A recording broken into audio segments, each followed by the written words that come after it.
আসসালামু আলাইকুম everyone, welcome back to my channel Najma special recipe. আমার আজকের রেসিপি চিকেন কোপ্তা কারি।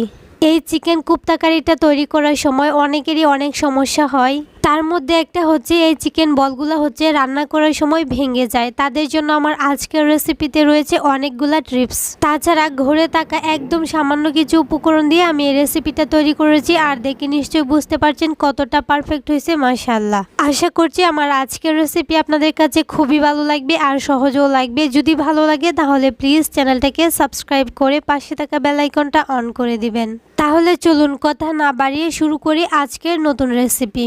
আমি এখানে যতটুকু মাংস নিয়েছি এটা দিয়ে কিন্তু আমার অনেকগুলো কোপ্তা তৈরি হয়ে যাবে। আপনারা চাইলে মাংসের পরিমাণ বাড়িয়ে নিতে পারেন, তবে এখানে আরও কিছু উপকরণ অ্যাড করা হবে, যার জন্য এতটুকুই যথেষ্ট। একটা মিক্সিং বলে এগুলোকে টুকরো টুকরো করে কেটে নিয়ে নিচ্ছি, আর এর সাথে দিয়ে দিচ্ছি একটা পাউরুটি। আমি ব্রাউন অংশটা ফেলে দেই নাই, আপনারা চাইলে ফেলে দিতে পারেন। আর এখানে 3 টুকরো আদা স্লাইস করে কেটে নিয়েছি, এটা দিয়ে দিচ্ছি। 3টা রসুনের কোয়া দিয়ে দিচ্ছি, আপনারা চাইলে দেশি রসুনটা দিতে পারেন, তাহলে আরও বেশি ভালো।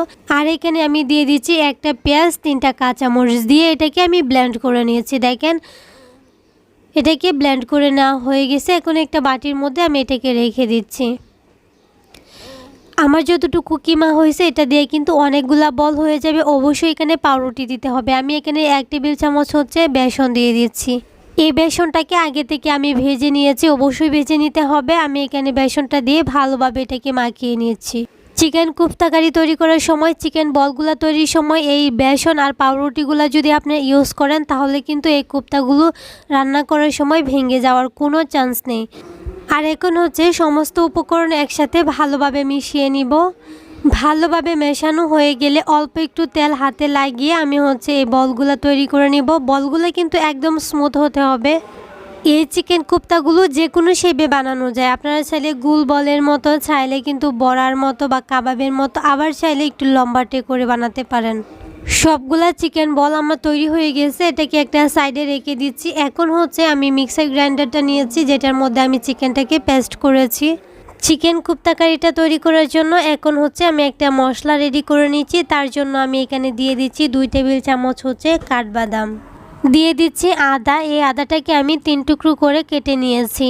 আর সেই সাথে দিয়ে দিচ্ছি 2টা মাঝারি সাইজের পেঁয়াজ, দিয়ে দিচ্ছি 4টা রসুনের কোয়া। আপনারা দেশি রসুন দেওয়ার চেষ্টা করবেন, এতে করে টেস্টটা আরও অনেক বেশি ভালো আসে। দিয়ে দিয়েছি একটা টমেটো, আর দিয়ে দিচ্ছি উঁচু উঁচু করে 2 টেবিল চামচ গুঁড়া দুধ।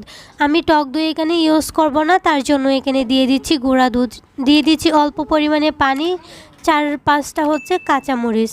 আর এখন এই সমস্ত উপকরণ দিয়ে একটা স্মুথ একটা পেস্ট তৈরি করে নিয়েছি। ব্যাস, রান্নার জন্য একদম রেডি আমার সমস্ত উপকরণ। আর এখন চলে যাব চুলায়। একটা প্যান বসিয়ে এর মধ্যে 1/2 কাপ দিয়ে দিচ্ছি রেগুলার রান্না করা তেল। চাইলে এখানে ঘি অথবা বাটার দিয়েও রান্নাটা করে নিতে পারেন। তেলটা ভালোভাবে গরম হওয়ার পর আমি চিকেন কোপ্তাগুলো দিয়ে এগুলাকে ভেজে নিচ্ছি। আপনারা চাইলে এগুলাকে ভাপিয়েও নিতে পারেন, আবার চাইলে এগুলা এমনি নর্মালি রান্না করে নিতে পারেন, কোনোভাবে ভেঙে যাবে না। আমি একটু গোল্ডেন করে ভেজে নিচ্ছি। আপনারা চাইলে এগুলা এমনিও খেয়ে নিতে পারেন, এমনি খেতেও কিন্তু এগুলা অনেক বেশি ভালো লাগে। সবগুলা দেখেন খুব সুন্দরভাবে ভাজা হয়ে গেছে। আমি এগুলাকে তেল থেকে উঠিয়ে নিয়েছি। আমি দ্বিতীয় ব্যাচগুলাও এভাবে ভেজে নিয়েছি। আমি অল্প অল্প করে ভেজে নিয়েছি। দেখেন সবগুলা খুব সুন্দরভাবে ভেজে নিয়েছি। আর একটা আপনাদেরকে ভেঙে দেখাচ্ছি, এগুলা কিন্তু একদমই সফট হয়েছে। এই চিকেন বলগুলো এমনিতেই খেতেও কিন্তু অনেক বেশি ভালো লাগে। বাচ্চা থেকে বড় সবাই কিন্তু বিকেলের নাস্তা হিসেবে এটা অনেক বেশি পছন্দ করবে। আমি একটা ভেঙে দেখাচ্ছি যে এটা কিন্তু মোটেও শক্ত হয়ে যায়নি, দেখে নিশ্চয়ই বুঝতে পারছেন।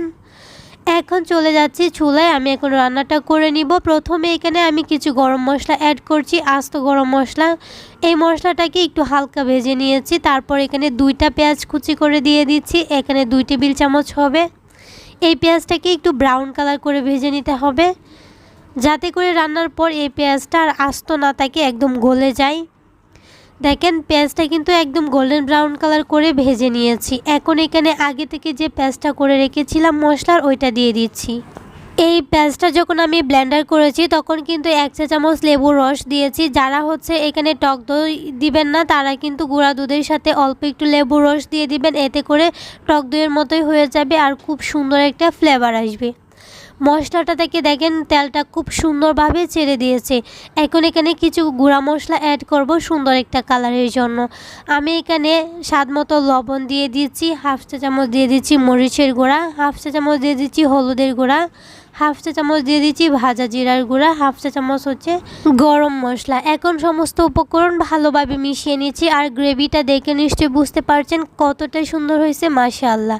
আবার অল্প একটু পানি দিয়ে এই মশলাটাকে কষিয়ে নিচ্ছি। যেহেতু কোপ্তাটা হতে বেশি একটা সময় লাগে না, এই কোপ্তা কারিটা কিন্তু 10 থেকে 15 মিনিটের মধ্যেই হয়ে যায়, যার জন্য মশলাটাকে প্রথমেই ভালোভাবে আমি কষিয়ে নিয়েছি। মশলাটা কষানোর মধ্যেই কিন্তু বুঝতে পারবেন যে আপনার রান্নাটা কতটা মজাদার হতে পারে। এখন এখানে দিয়ে দিচ্ছি 1 কাপ লিকুইড দুধ। দুধের পরিবর্তে চাইলে কিন্তু এখানে পানিও দেওয়া যাবে। এখন এটাকে ঢাকনা দিয়ে ঢেকে রেখে দিব বলক আসার আগ পর্যন্ত।